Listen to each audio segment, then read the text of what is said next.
So this past weekend was UFC 307, and guess who was sitting in the front row? No, not Brendan Schaub, but his best pal in the world, Bryan Callen. And we all know that Bappa was at home watching the event, seething, jealous as hell. Hell, even Bryan Callen was taking pictures with Dana White. What are the odds? And they weren't nosebleed section, baby. Things over at the Fighter and the Kid podcast are gonna get a little bit dicey because, like I mentioned before, Brendan Schaub inside is just seething of jealousy. And Bryan Callen, well, he's low-key rubbing it in Bappa's face. And we're all here for it. This is absolutely 100% burning Brendan up. His denim vag is pulsating as fuck. Like a baboon in heat, Brendan's about to dust off the C-clamps, and Chin better bring his neck brace just in case. Talking about Eskimo bros. Dana White was correct when he said once Joe Rogan stops carrying him, he will disappear. Brendan Schaub was never my Eskimo bro. Then you got Joe Rogan moving to Austin at the advice of Dana White. I'm not sure if that really happened, but that would be a 4D chess move by Dana. Brentard was nuclear level seething and petty white on this next episode, which already aired. He was definitely pissy the entire episode, it seemed, and downplayed everything Bryan Callen had to say.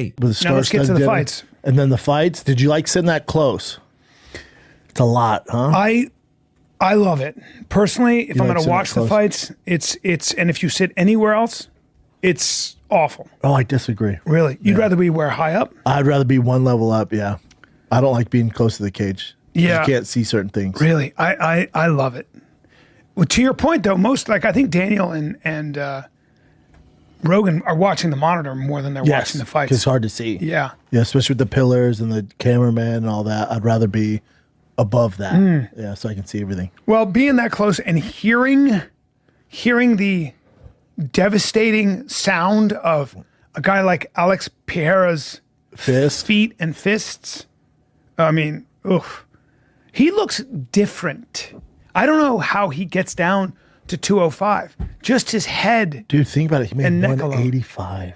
What are you talking about? World champion at 85. It's so weird. That's why when he talks about going back to 85, I'm like, in what world, buddy? Ringside seats are the worst in the house. You don't actually want those. See, what you want to do is lie and pretend you're banned from all fighting events. So you can act like a 6-year-old lying to adults who roll their eyes and ignore it. See how cool you look now? Of all the bullshit Brendan talks and lies about, that gets me the most. Bryan Callen can't do anything or say anything right. There's always something. Honestly, this is what got me to tune out after about their second year. It's like Bappa started trying to pull a Chris D'Elia because that was their bit on 10-minute podcast, but it was actually funny. However, with Brendan Schaub, it was just insufferable. And don't kid yourselves, Dana White knows exactly what he's doing here, and he's enjoying every second of it. Actually, scratch that. Dana White probably doesn't even know who this bum is. Dana, meet Bryan Callen. Bryan Callen, you know Dana White. And of course, considering Bryan Callen is supposedly to be Brendan Schaub's best friend, well, Callen actually posting this on social media with him and Dana White at the UFC event in the front row seats is pretty dicey. And I'm not gonna lie here, I really think Bryan Callen would be better off in his career if he didn't have any affiliations with Bappa. I know Callen's just as talentless, zero work ethic, and has those